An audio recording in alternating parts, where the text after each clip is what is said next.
जय श्री राधे कृष्ण भक्तजनों, मैं हूं आपके साथ पंडित आचार्य नीलेश शर्मा। वर्ष 2026 आषाढ़ मास कृष्ण पक्ष में एकादशी का व्रत कब धारण किया जा रहा है, तो जानेंगे व्रत के शुभ मुहूर्त के बारे में, पारणा समय के बारे में, व्रत पूजा महत्व के नियमों के बारे में, इस दिन पूजन का क्या समय होगा, इस दिन क्या करना चाहिए क्या नहीं करना चाहिए।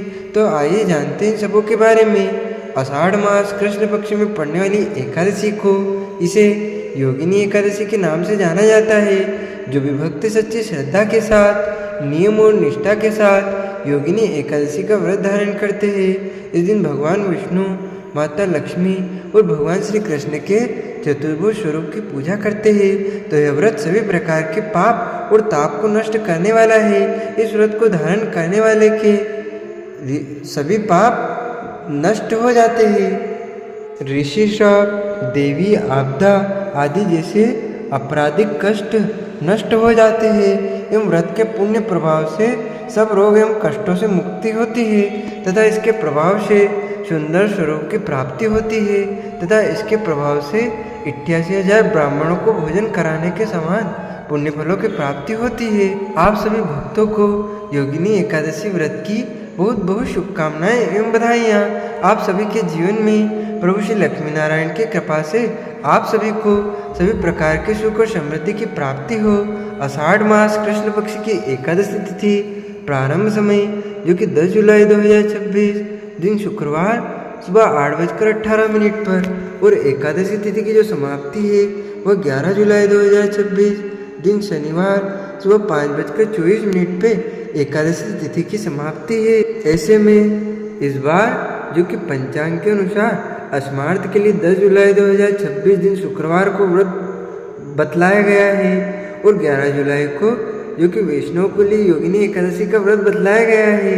व्रत पारणा के लिए बतलाया गया है। व्रत का पारण द्वादशी तिथि में ही करना चाहिए और हरिवासर समाप्त होने के बाद करना चाहिए।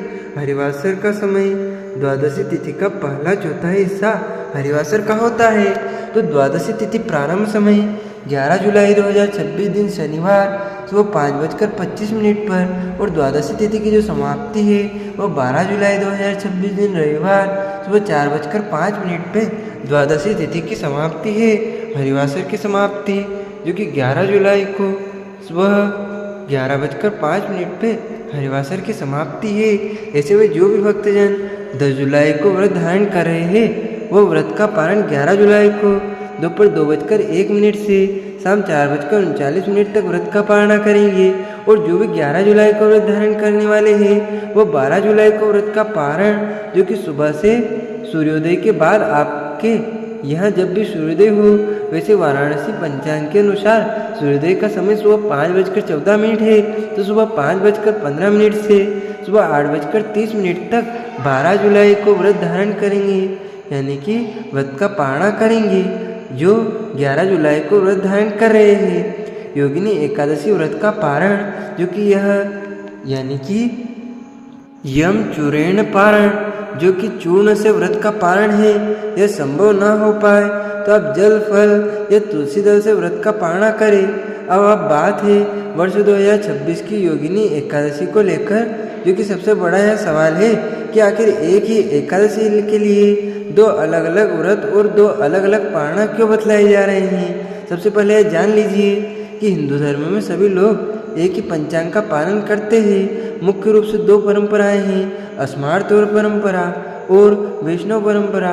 अस्मार्त परंपरा के अनुसार इस वर्ष योगिनी एकादशी जो कि 10 जुलाई को और वैष्णव परंपरा के अनुसार जो कि जैसे कि गो वैष्णव और इसके अनुसार व्रत 11 जुलाई को इस बार पड़ा है। अब सवाल यह उठता है कि ऐसा क्यों। इसका कारण है कि तिथि का विशेष संयोग इसे 30 प्रसाद यानी कि 30 प्रसाद महाद्वादशी कहा जाता है।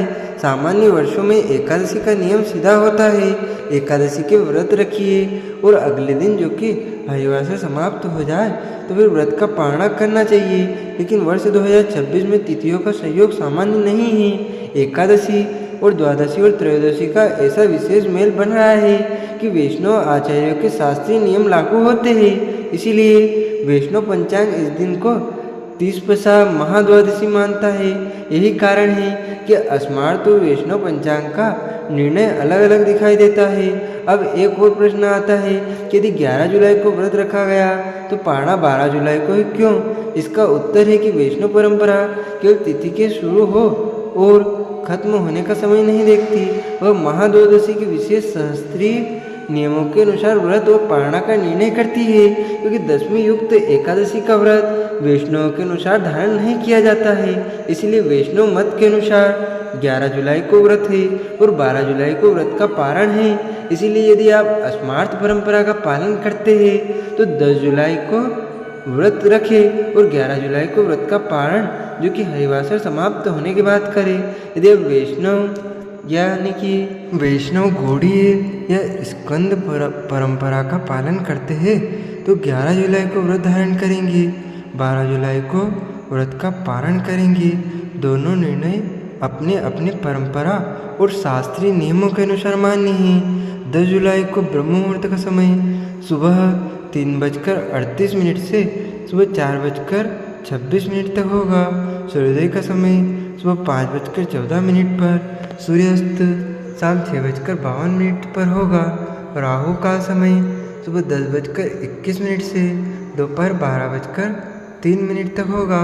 अभिजीत मुहूर्त का समय सुबह 11:36 से दोपहर 12:30 तक होगा। विजय मुहूर्त का समय दोपहर 2:20 से दोपहर 3:14 तक होगा। अमृत काल समय सुबह 8:48 से सुबह 10:17 तक होगा। प्रातःकाल पूजा का शुभ मुहूर्त जो कि सुबह 5:14 से सुबह 8:39 तक होगा।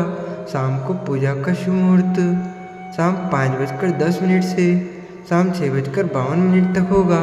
और 11 जुलाई को जो कि ब्रह्म मुहूर्त का समय सुबह 3:38 से सुबह 4:26 तक होगा। सूर्योदय सुबह 5:14 पर होगा। सूर्यास्त शाम 6:52 पर होगा। राहु काल का समय सुबह 8:39 से सुबह 10:22 तक होगा। प्रातःकाल पूजा का शुभ मुहूर्त सुबह 6:57 से सुबह 8:38 तक होगा।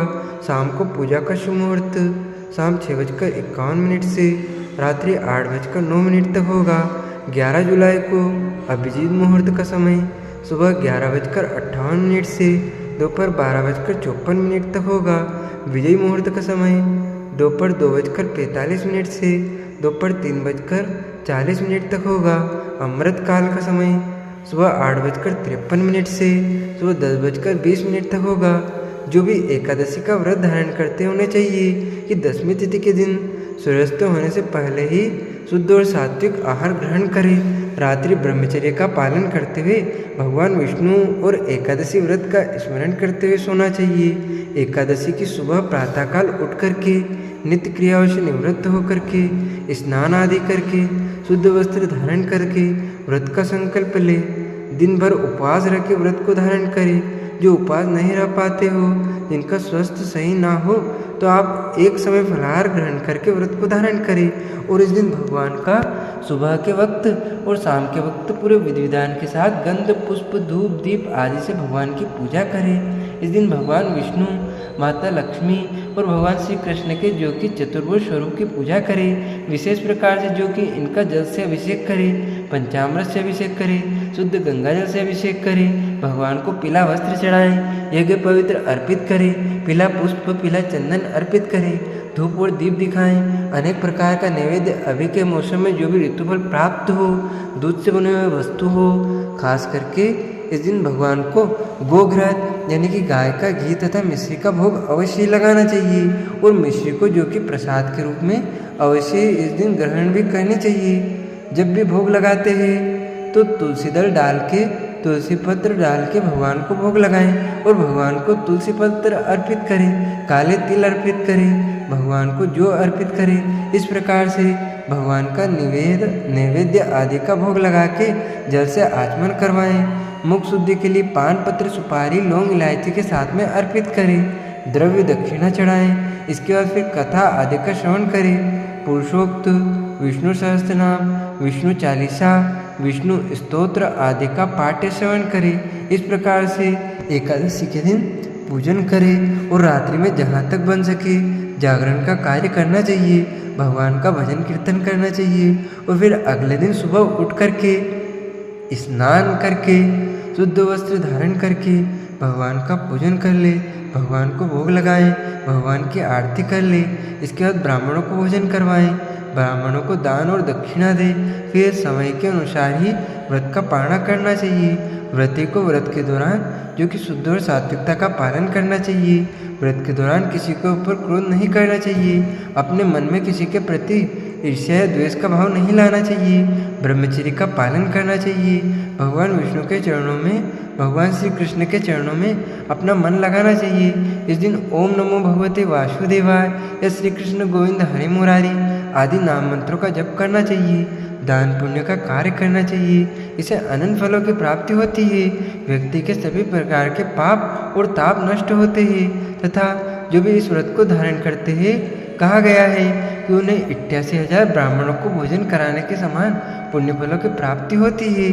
देवी आपदा, ऋषि श्राप या जो भी उन्होंने पाप किए होंगे आदि से मुक्ति प्राप्त होती है तथा सभी प्रकार के रोग और कष्ट दूर होते हैं। सुंदर स्वरूप आदि की प्राप्ति होती है।